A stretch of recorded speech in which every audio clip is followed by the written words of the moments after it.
নমস্কার বন্ধুরা, তোমরা সবাই কেমন আছো? আশা করি সকলে খুবই ভালো আছো। পম্পা সিম্পল কুকে আমার সকল বন্ধুদেরকে স্বাগত জানাই। বন্ধুরা, চলে এলাম আজকেও তোমাদের সঙ্গে দারুণ টেস্টি মুচমুচে খাস্তা একটি স্ন্যাক্স রেসিপি শেয়ার করতে। তো এই রেসিপিটি বড় থেকে ছোট সবাই কিন্তু খুবই পছন্দ করবে।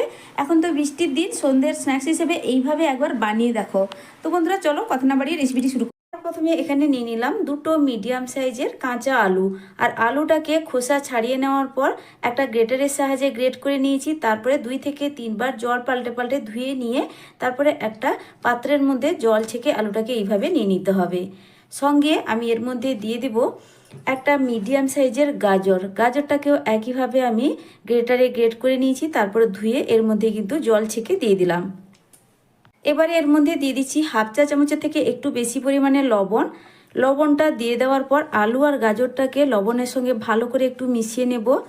তো এবার ভালো করে মেশানো হয়ে গেছে লবণটা। এবার এটাকে ঢাকা দিয়ে এক সাইডে একটু সরিয়ে রাখছি। 5 থেকে 6 মিনিটের জন্য একটু সাইডে সরিয়ে রাখছি। তারপরে এখানে একটা মিক্সিং বোল নিয়েছি। এবার এই বোলের মধ্যে দিয়ে দেব 1.5 বাটি ময়দা। আমি এখানে ময়দার ব্যবহার করলাম, তোমরা চাইলে এখানে আটা দিয়েও রেসিপিটা বানাতে পারো। তারপরে দেখো বন্ধুরা, এখানে নিয়েছি একটা চামচের সাইজটা তোমাদের একটু দেখিয়ে দিচ্ছি। এটা কিন্তু একটু বড় সাইজের চামচ, তবে খুব বেশি বড় না। এই চামচের 1 চামচ এখানে কর্নফ্লাওয়ার ব্যবহার করব। তো তোমরা কিন্তু কর্নফ্লাওয়ারের জায়গায় চালের গুঁড়োটাও এখানে ব্যবহার করতে পারো, বা এটা ছাড়াও কিন্তু রেসিপিটা বানানো যায়। তবে সামান্য একটু কর্নফ্লাওয়ার কিংবা চালের গুঁড়ো ব্যবহার করলে এই টিফিনটা খুবই মুচমুচে খাস্তা হয়। তো আবারও বলছি, তোমরা কিন্তু এটাকে পুরোপুরি বাদও দিতে পারো, তাছাড়াও কিন্তু টিফিনটা খেতে খুব ভালো হয়। তো দেখো, তারপরে দিয়ে দিচ্ছি এবার স্বাদ মতো লবণ। এবার শুকনো উপকরণগুলো প্রথমে খুব ভালো করে একটু মিশিয়ে নেব। এবার এর মধ্যে অল্প অল্প করে জল দিয়ে এখানে ময়দার একটা ডো রেডি করব। আর জলটা এখানে বন্ধুরা ঈষদুষ্ণ গরম জল নিয়েছি। আমার চ্যানেলে নতুন বন্ধু পুরনো বন্ধু সবাইকে স্বাগত। তোমাদের জন্য অনেকটা ভালোবাসা বন্ধুরা, তোমরাও আমাকে ভালোবাসা দিয়ে পাশে থেকো আর রেসিপিটা সম্পূর্ণ দেখো। আশা করছি তোমাদের খুব ভালো লাগবে। ঝটপট হাতের কাছে থাকা উপকরণ দিয়ে বানিয়েও নিতে পারবে। সত্যি বলছি বন্ধুরা, এটা খেতে এতটাই ভালো হয় যে একবার বাড়িতে বানিয়ে খেয়ে দেখো, বাড়ির বড় থেকে ছোট সবাই কিন্তু খুবই পছন্দ করবে। বিশেষ করে সন্ধ্যের সময় এই রেসিপিটা গরম গরম খেতে খুবই ভালো লাগে। ডোটা এখন ঠিক এইভাবে করে মেখে নিয়েছি। তারপরে এখানে আমি দিয়ে দেব রিফাইন্ড অয়েল 1 টেবিল চামচ। তেলটা কিন্তু এইভাবে পরেই দিতে হবে, মানে ডোটা আগে রেডি করে নিয়ে তারপরেই কিন্তু তেলটা দিয়ে আবারও ভালো করে একটু মেখে নিতে হবে। এই ডোটা এখন একদম রেডি। এটাকেও ঢাকা দিয়ে এক সাইডে সরিয়ে আমি রেখে দিচ্ছি। আর ডোটা দেখে নিশ্চয়ই বুঝতেই পারছো বন্ধুরা, এটা কিন্তু খুব বেশি টাইট হবে না, একটু নরম করে এটাকে মাখতে হবে। তো এটাকেও ঢাকা দিয়ে এক সাইডে সরিয়ে রাখছি। ততক্ষণে টিফিনের জন্য ঝটপট একটা পুর বা স্টাফিং রেডি করব। টিফিনের জন্য পুরটা রেডি করব, তার জন্য গ্যাসে একটা ফ্রাইং প্যান বসিয়ে দিয়ে তাতে আমি দিয়ে দিচ্ছি 1 টেবিল চামচের থেকে একটু পরিমাণে তেলটা বেশি। খুব বেশি কিন্তু বেশি না, একটু দেখলেই তোমরা বুঝতে পারবে। তো কোনো কারণে ভিডিওটা স্কিপ হয়ে গেছে, তোমাদের দেখাতে পারলাম না তেলটা দেওয়ার সময়। তেলটাকে এবার প্রথমে ভালো করে একটু গরম করে নেব। গ্যাসের ফ্লেমটা মিডিয়াম টু হাইয়ের মাঝখানে রেখেছি। এবার আমি দিয়ে দিচ্ছি এর মধ্যে হাফ চা চামচ গোটা জিরেটা দেওয়ার পরেও খুব সুন্দর করে এখানে ভাজা হয়ে গেছে, হালকা একটা কালার ধরে গেছে। তারপরে এখানে আমি দিয়ে দিচ্ছি, দেখো বন্ধুরা, একটা বড় সাইজের কুচনো পেঁয়াজ, আর দিয়ে দিচ্ছি একটা বড় সাইজের ক্যাপসিকামের অর্ধেক পরিমাণ ক্যাপসিকাম। পেঁয়াজ আর ক্যাপসিকামটাকে আমি একসঙ্গে দিয়ে দেবো এর মধ্যে। পেঁয়াজের পরিমাণটা এই টিফিনের মধ্যে একটু বেশি থাকলে খেতে কিন্তু খুব ভালো লাগে। তোমরা চাইলে পেঁয়াজের পরিমাণটা আরও একটু বাড়িয়েও নিতে পারো। এবার এইগুলোকে হালকা একটু নাড়াচাড়া করে ভেজে নেব। হালকা কালারটা চেঞ্জ হয়ে গেছে আর পেঁয়াজ আর ক্যাপসিকামটা একটু নরম হয়ে গেছে। এবার আমি এর মধ্যে দিয়ে দিচ্ছি 3টে কুচনো কাঁচা পাকা লঙ্কা। তবে বন্ধুরা, ঝালটা যে যেভাবে পছন্দ করো বাড়িয়ে কমিয়ে দিতে পারো। লঙ্কাটা দেওয়ার পর 2-1 মতো একটু নাড়াচাড়া করে নেব।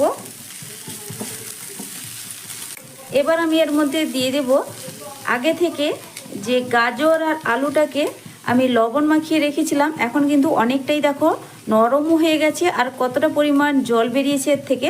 এবার হাত দিয়ে চেপে চেপে এক্সট্রা জলটা কিন্তু খুব ভালোভাবে বের করে দেব। তারপরে আমি এই আলু আর গাজরটা এর মধ্যে দিয়ে দিচ্ছি। অবশ্যই কিন্তু চেপে চেপে জলটা বের করে দিতে হবে এইভাবে। তাহলে দেখবে বন্ধুরা টিফিনের যে পুরটা খেতে কিন্তু ভীষণ ভালো লাগবে টিফিনের মধ্যে। এইভাবে যদি লবণ মাখিয়ে আগে থেকে রেখে যদি এটাকে পুর বানানো যায়। তারপরে ভালো করে পেঁয়াজের সঙ্গে আমি আলু গাজরটাকে একটু মিশিয়ে নেব, যে সবজিটাকে একবার মতো একটু ঢাকা দিয়ে দেব। খুব কম সময়ের মধ্যে ঢাকা দিব, তাতে সবজিটা কিন্তু খুব তাড়াতাড়ি সেদ্ধ হয়ে যাবে। 1.5 মিনিটের মতো একটু ঢাকা দিয়েছিলাম, গ্যাসের ফ্লেমটা মিডিয়াম টু লোয়ের মাঝখানে রেখে। এবার ঢাকনাটা সরিয়ে দিলাম, তারপরে একটু নাড়াচাড়া করে নেব আবারও। আর কিন্তু এখানে বন্ধুরা ঢাকা দেওয়ার প্রয়োজন নেই। এখানে পুর বা স্টাফিংটা যে রেডি করছি একটু বেশি পরিমাণেই রেখেছি আমি। তো বন্ধুরা তোমরা কিন্তু একটু কমিয়েও নিতে পারো। তো এখানে একটু বেশি হয়ে গেলে যে কোনো কিছুর সঙ্গে, রুটি পরোটা সব কিছুর সঙ্গেই কিন্তু এটা খাওয়া হয়ে যায়, খেতে খুবই ভালো হয়। তো দেখো ভালো করে আবার একটু নাড়াচাড়া করে নিয়েছি, তারপরে এই সবজিগুলোকে এক সাইডে করে নিচ্ছি। আমি এখানে আলু গাজর ক্যাপসিকাম দিয়ে পুরটা রেডি করছি। তোমরা চাইলে তোমাদের পছন্দ মতো যে কোনো সবজি এখানে বন্ধুরা ব্যবহার করতে পারো। তো দেখো সাইড করে দিয়েছি, তার কারণ হচ্ছে আমি এখানে ডিমের ব্যবহার করব, তার জন্য টিফিনের টেস্ট কিন্তু অনেকটাই বেড়ে যাবে। যারা ডিম পছন্দ করো না তারা কিন্তু এখানে ডিমটাকে বাদ দিতে পারো।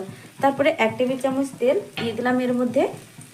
ডিমটাকে এইভাবে সাইডে আমি ভেজে নেব, তাতে কিন্তু খুব কম সময়ের মধ্যে বন্ধুরা টিফিনটা বা টিফিনের পুরটা রেডি হয়ে যাবে। আগে থেকে তোমরা ডিমের ভুজিয়াটা রেডি করে রাখতে পারো। তো এইভাবে সাইডে দিয়ে দেবো, তারপরে নাড়াচাড়া করে ডিমের একটা ভুজিয়া রেডি করে নেব। সবজির পরিমাণে তো লবণটা মেশানো ছিল, এবার ডিমের পরিমাণ বুঝে এখানে দিয়ে দিচ্ছি লবণ, আর সামান্য একটু বেশি দিচ্ছি, কারণ পেঁয়াজ আর ক্যাপসিকামটা যেহেতু ব্যবহার করছি সেই পরিমাণ বুঝে এখানে লবণটা ব্যবহার করলাম। এবার একটু নাড়াচাড়া করে ডিমের ভুজিয়াটা রেডি করে নেব, তারপরে এই সবজির সঙ্গে মিশিয়ে নিতে হবে।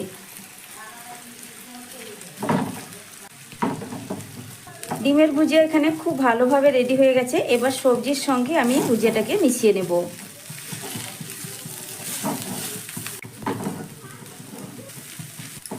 এবার এই স্টাফিং বা পুরটা একদম রেডি। তো গ্যাসের ফ্লেম বন্ধ করার আগে দিয়ে দেব ধনেপাতা কুচি। আগে একদম ফ্রেশ ধনেপাতা কুচি কিছুটা পরিমাণ দিয়ে দিলাম। আমি কিন্তু এখানে লঙ্কার গুঁড়ো, হলুদের গুঁড়ো কোনো কিছুই ব্যবহার করিনি।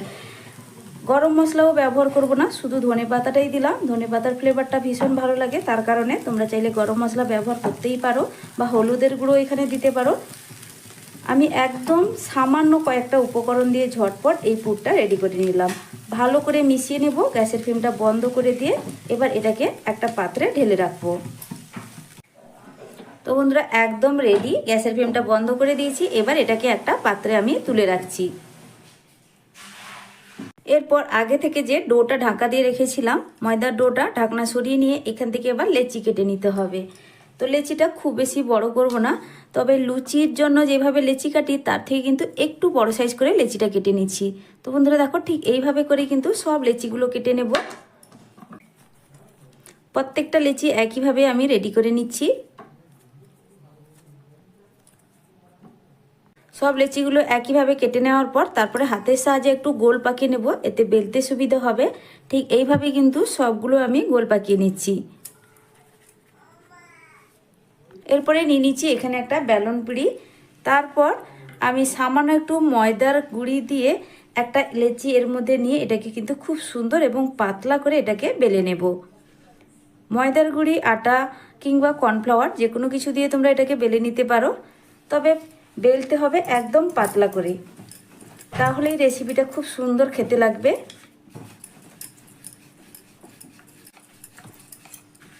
একদম পাতলা করে দেখো বন্ধুরা বেলে নিয়েছি। যতটা পাতলা করা যায় ঠিক সেইভাবে কিন্তু পাতলা করতে হবে। তারপরে আগে থেকে যে পুরটা রেডি করে রেখেছিলাম সেই পুরটা কিছুটা দিয়ে দেবো, একটা চামচ দিয়ে আমি কিছুটা দিয়ে দিচ্ছি। এইভাবে একটু লম্বালম্বি করে দিলাম। এইভাবে একটু লম্বালম্বি করে দিয়েছি। তারপরে দেখো বন্ধুরা বানানো খুবই সহজ। এবার দুই সাইডে ধরে একটু এইভাবে ভাঁজ দিয়ে দিলাম, মানে পুরটার উপরে একটু চাপিয়ে দিতে হবে। একবার ভালো করে লক্ষ্য করলে খুব সহজেই কিন্তু এটা বানিয়ে নিতে পারবে যে কেউ। তারপরে দেখো দু সাইডে এইভাবে ভাঁজ দিয়ে দেওয়ার পর এটাকে পুরো রোলের মতো করে আমি সামনের দিকে মুড়ে দিব। বানানো কিন্তু একদম সহজ। ঠিক এইভাবে রোল মতো করে দিলাম। তারপরে একদম সবশেষের অংশে আমি সামান্য একটু ময়দার গোলা আগে থেকে রেডি করে রেখেছিলাম। 1 চামচ ময়দা সামান্য একটু জল দিয়ে ভালো করে মিশিয়ে রেখেছি। এটা কিন্তু আঠার কাজ করবে। ভাজার সময় কোনোভাবেই কিন্তু পুরটা বেরিয়ে আসবে না। তোমরা চাইলে শুধু জল দিয়েও কিন্তু এটাকে আটকে নিতে পারো। সামান্য একটু জল লাগিয়ে দিবে, তারপরে খুব ভালোভাবে এটাকে আটকে দিবে, খুব সহজে কিন্তু এটা আটকে যাবে। তো একটা রোল দেখো বন্ধুরা আমার রেডি হয়ে গেল। দেখতে কতটা সুন্দর হয়েছে। এইভাবে কিন্তু সবগুলো রেডি করে নেব। সব টিফিনগুলো বন্ধুরা এখানে আমার বানানো হয়ে গেছে, মানে রেডি করে নিয়েছি। আর গ্যাসেও বসিয়ে দিয়েছি একটা ফ্রাইং প্যান, কিছুটা তেলও দিয়ে দিয়েছি গরম হওয়ার জন্য। এখন তেলটা মিডিয়াম গরম হয়ে গেছে, ঝটপট টিফিনগুলো ভেজে নেব। তো তেলের পরিমাণটা এটা একটু বেশি করে তেল দিতে হবে টিফিনগুলো ভাজার জন্য। এবার একে একে টিফিনগুলো তেলের মধ্যে আমি সাজিয়ে দিচ্ছি। গ্যাসের ফ্লেমটা বন্ধুরা এই সময় আমি মিডিয়াম টু লোয়ের মাঝখানে রেখেছি, না হলে টিফিনগুলো এক সাইডে খুব বেশি ভাজা হয়ে যাবে।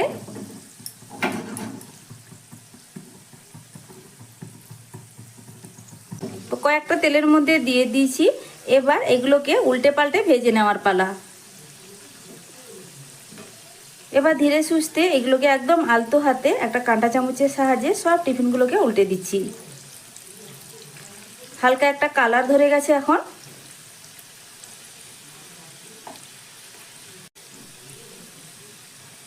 আমি এগুলোকে খুব বেশি লালচে করে ভাজবো না, হালকা কালার করেই ভেজে নেব। এতে কিন্তু টিফিনগুলো দেখতে বেশ ভালো লাগে। তোমরা কিন্তু তোমাদের পছন্দ মতো টিফিনগুলোকে ভেজে নিতে পারো, মানে একটু কড়া করেও ভেজে নিতে পারো। আমার কিন্তু এখানে টিফিনগুলো প্রায় রেডি হয়ে এসছে। আমার এখানে টিফিনগুলো খুব সুন্দর করে ভাজা হয়ে গেছে। এবার এগুলোকে তেল ঝরিয়ে আমি তুলে নিচ্ছি।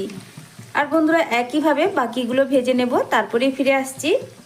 বন্ধুরা দেখো সব টিফিনগুলো রেডি করে নেওয়ার পর একটা প্লেটে সাজিয়ে নিয়েছি, আর সঙ্গে নিয়েছি টমেটো সস পরিবেশন করার জন্য। আর এই রেসিপিটা দেখতে কতটা লোভনীয় লাগছে দেখো বন্ধুরা। দেখতে যেমন সুন্দর হয়, খেতেও কিন্তু ভীষণ টেস্টি হয়। অবশ্যই এরকম স্ন্যাক্সে সবজি দিয়ে রোলের রেসিপি একবার হলেও বাড়িতে বানিয়ে খেয়ে দেখার অনুরোধ রইল। আর কতটা পারফেক্টভাবে তৈরি হয়েছে একটা ভেঙেও দেখাচ্ছি। ওপর থেকে কিন্তু খুবই মুচমুচে হয়। তবে আর একটু তোমরা চাইলে কালার চেঞ্জ করে, মানে একটু লালচে করে ভেজে নিতে পারো, তাহলে অনেকটাই কিন্তু আরও খাস্তা হবে। আমি ঠিক এইভাবে করে ভেজে নিয়েছি। আর টমেটো সসের সঙ্গে খেতে যে এত ভালো লাগে কি আর বলবো বন্ধুরা, বাড়িতে বানিয়ে খেয়ে দেখলে তবেই বুঝতে পারবে। তো আমার এই আজকের টিফিন রেসিপিটা তোমাদের কাছে কেমন লাগলো অবশ্যই কিন্তু কমেন্ট করে জানাতে ভুলবে না। আর যদি ভালো লেগে থাকে তাহলে লাইক শেয়ার সাবস্ক্রাইব করে আমার পাশে থাকবে। আজকের মতো টাটা বন্ধুরা, ফিরে আসছি নতুন এক রেসিপি নিয়ে। তোমরা সকলে ভালো থেকো, সুস্থ থেকো। নতুন বন্ধুরা রেসিপি ভালো লাগলে চ্যানেলটিকে সাবস্ক্রাইব করে পাশে থাকা বেল আইকনটা প্রেস করে রাখবে। নতুন ভিডিও ছাড়ার সাথে সাথেই নোটিফিকেশান তোমাদের কাছে পৌঁছে যাবে। তাহলে সকলে ভালো থেকো, সুস্থ থেকো।